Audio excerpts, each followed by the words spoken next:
ಇದೇನು ದೊಡ್ಡ ವಿಚಾರ ಆಗಿರಲಿಲ್ಲ. ನನಗೆ ಮರಾಠಿ ಬರಲ್ಲ ಅಂದಿದ್ದಷ್ಟೇ. ಸರಿ ಆಯ್ತು ಅಂತ ಟಿಕೆಟ್ ತಗೊಂಡು ಹೋಗಿದ್ರೆ ಮುಗ್ದು ಹೋಗಿರೋದು. ಅಷ್ಟಕ್ಕೂ ಇದೇನು ಮಹಾರಾಷ್ಟ್ರ ಅಲ್ಲ, ಕನ್ನಡದ ನೆಲ. ಇಲ್ಲಿ ಇದ್ದು ಗೌರವಯುತವಾಗಿ ನಡ್ಕೊಳ್ಬೇಕಾಗಿತ್ತು.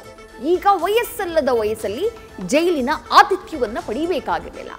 ಇವ್ರ ಕತೆ ಹೋಗ್ಲಿ. ಕನ್ನಡ ರಾಮಯ್ಯ ಅವರೇ, ಇಲ್ಲಪ್ಪ ನಿಮ್ಮ ಡಿಸಿಯ ಮರಾಠಿ ಪ್ರೇಮವನ್ನ ದಯವಿಟ್ಟು ನೋಡಿ.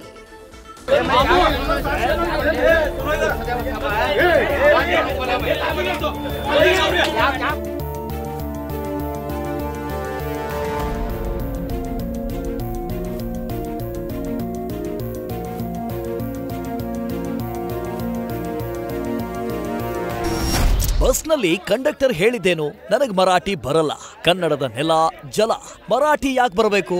Conductor correct. ಆದ್ರೆ ಪೋಖರಿ ಗ್ಯಾಂಗ್ಗೆ ಮನಸ್ಸಿಗೆಲ್ಲ ಹರ್ಟಾಯ್ತಂತೆ. ಬಸ್ ತಡೆದು ಪುಂಡತನ ಮೆರೆದಿದ್ದಾರೆ. ಅಷ್ಟೇ ಅಲ್ಲ, ಏಟು ತಿಂದ ಕಂಡಕ್ಟರ್ ಮೇಲೆ ಪೋಕ್ಸೋ ಕೇಸ್ ಹಾಕಿ ಕೀಚಕನ ಪಟ್ಟ ಕಟ್ಟುವ ಹೀನ ಕೃತ್ಯಕ್ಕೂ ಹಿಡಿದಿದ್ದು ಕುಂದಾನಗರಿ ಕೆಂಡ ದುಂಡೆಯಾಗಿದೆ. ರಾಜಕಾರಣಿಗಳ ಬಳಿಕ ಅಧಿಕಾರಿಗಳ ಮರಾಠಿ ಪ್ರೇಮ. ಕನ್ನಡ ಹೋರಾಟಗಾರರ ಮೇಲೆ ಬೆಳಗಾವಿ ಡಿಸಿ ದರ್ಪ.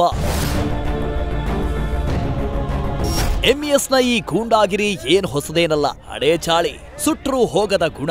ಆ ಕಥೆ ಬಿಡಿ, ಬೆಳಗಾವಿ ಆಡಳಿತ ವರ್ಗದ ಮರಾಠಿ ಪ್ರೇಮ ಹೇಗಿದೆ ನೋಡಿ. ಬೆಳಗಾವಿ ಡಿಸಿ ಮೊಹಮ್ಮದ್ ರೋಷನ್ ರಾಜ್ಯದ ಹಿತಾಸಕ್ತಿನೇ ಇಲ್ವಂತ ಇವರಿಗೆ. ನಾಡದ್ರೋಹಿಗಳ ತಾಳಕ್ಕೆ ತಕ್ಕಂತೆ ಕುಣಿತಾ ಇರುವ ಅಧಿಕಾರಿಗಳು ವಿವಾದಾತ್ಮಕ ನಿರ್ಣಯಕ್ಕೆ ಅಸ್ತು ಹೇಳಲು ಮುಂದಾಗಿದ್ದಾರೆ.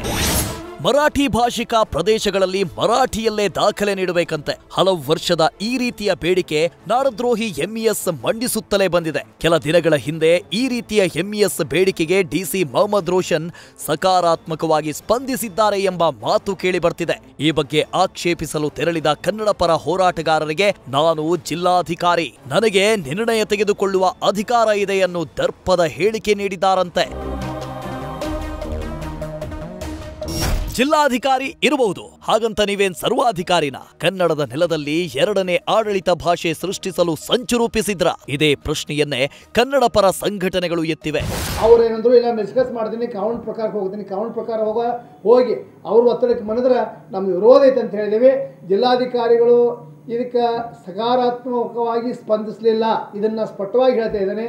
ಜಿಲ್ಲಾಧಿಕಾರಿಗಳು ಒಳ್ಳೆಯವರದಾರ, ಅದನ್ನು ಒಪ್ತೇನೆ. ಆದರೆ ಭಾಷೆ ಮತ್ತು ಗಡಿ ವಿಷಯದೊಳಗೆ ಅವರು ಎಚ್ಚರಿಕೆಯ ಹೆಜ್ಜೆಗಳನ್ನು ನೀಡಬೇಕು. ಯಾಕಂದರೆ ಗಡಿ ಭಾಗದೊಳಗೆ ಕನ್ನಡದ ಹಿತರಕ್ಷಣೆ, ಗಡಿ ಹಿತರಕ್ಷಣೆ ನಮ್ಮ ಅಧಿಕಾರಿಗಳ ಜವಾಬ್ದಾರಿ ಆಗೈತೆ. ಬೆಳಗಾವಿಯ ಎಷ್ಟೋ ಜಿಲ್ಲಾಧಿಕಾರಿಗಳು ಬೆಳಗಾವಿಯಲ್ಲಿ ಕೆಲಸ ಮಾಡಿ ಹೋಗಿದ್ದಾರೆ. ಆದರೆ ಯಾರೂ ಕೂಡ ಬೆಳಗಾವಿಯ ಸರ್ಕಾರಿ ದಾಖಲೆ ಪತ್ರಗಳು ಮರಾಠಿಯಲ್ಲಿ ಕೊಡಬೇಕು ಅಂತ ಹೇಳಿ ಯಾವತ್ತೂ ಕೂಡ ನಿರ್ಧಾರನೂ ಮಾಡಿರಲಿಲ್ಲ. ಅದ್ರ ಬಗ್ಗೆ ಊಹಿಸೂ ಇರಲಿಲ್ಲ. ಅದ್ರ ಬಗ್ಗೆ ಯಾವುದೇ ರೀತಿಯಾದಂಥ ಚರ್ಚೆನೂ ಕೂಡ ಆಗಿರಲಿಲ್ಲ. ಆದರೆ ಮೊಹಮ್ಮದ್ ರೋಷನ್ ಅವರು ಯಾಕೆ ಈ ರೀತಿಯಾದಂಥ ಒಂದು ಗೊಂದಲವನ್ನು ಸೃಷ್ಟಿ ಮಾಡ್ಕೊಳ್ತಾ ಇದ್ದಾರೆ ಅನ್ನೋಂಥದ್ದು ನಮಗೆ ಗೊತ್ತಾಗ್ತಾ ಇಲ್ಲ. ಜಿಲ್ಲಾಡಳಿತ, ಜಿಲ್ಲಾಧಿಕಾರಿ ಇದನ್ನು ನಿರ್ಧಾರ ತಗೊಂಡ್ರೆ ಭಾಳ ದೊಡ್ಡ ಮಟ್ಟದ ಹೋರಾಟವನ್ನು ಜಿಲ್ಲಾಡಳಿತ ಎದುರಿಸಬೇಕಾಗತ್ತೆ. ದೊಡ್ಡ ಮಟ್ಟದ ಒಂದು ಗಂಭೀರತೆ, ಭಾಳ ಗಂಭೀರವಾಗಿ ಒಂದು ಪರಿಸ್ಥಿತಿ ಉದ್ವಿಗ್ನಗೊಳ್ಳುವಂಥ ಸಾಧ್ಯತೆ ಇರ್ತದೆ.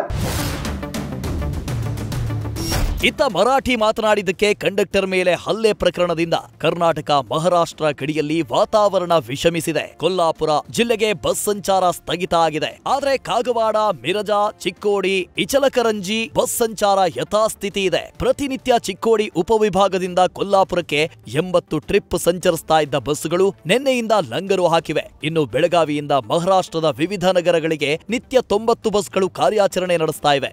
ಆದ್ರೆ ಸದ್ಯಕ್ಕೆ ಕರ್ನಾಟಕದ ಗಡಿಭಾಗ ನಿಪ್ಪಾಣಿಯ ಕೊಗನೊಳ್ಳಿಗೆ ಸಂಚಾರ ಸೀಮಿತ ಆಗಿದೆ. ಇನ್ನು ಕಂಡಕ್ಟರ್ ಮೇಲೆ ಹಲ್ಲೆ ಪ್ರಕರಣದಲ್ಲಿ ಮತ್ತೊಬ್ಬ ಆರೋಪಿಯನ್ನ ಮಾರಿಹಾಳ ಪೊಲೀಸರು ಅರೆಸ್ಟ್ ಮಾಡಿ ಜೈಲಿಗಟ್ಟಿದ್ದಾರೆ. ಬಾಳೆಕುಂದರಗಿ ಗ್ರಾಮದ ಮೋಹನ್ ಹಂಚಿನಾಳ ಬಂಧನದ ಬಳಿಕ ಬಂಧಿತರ ಸಂಖ್ಯೆ 5ಕ್ಕೆ ಏರಿಕೆಯಾಗಿದೆ. ಒಟ್ಟಾರೆ ಒಂದು ಕಿಡಿಗೇಡಿತನ ಕೃತ್ಯದಿಂದ 2 ರಾಜ್ಯಗಳ ನಡುವೆ ಶಾಂತಿ ಕದಡುವಂತೆ ಮಾಡಿರೋದು ದುರಂತವೇ ಸರಿ. Srikanth Kubakaddi, news first, Belagavi. News first ನಿರ್ಭೀತಿಯಿಂದ ನಿಮ್ಮ ಪರವಾಗಿ.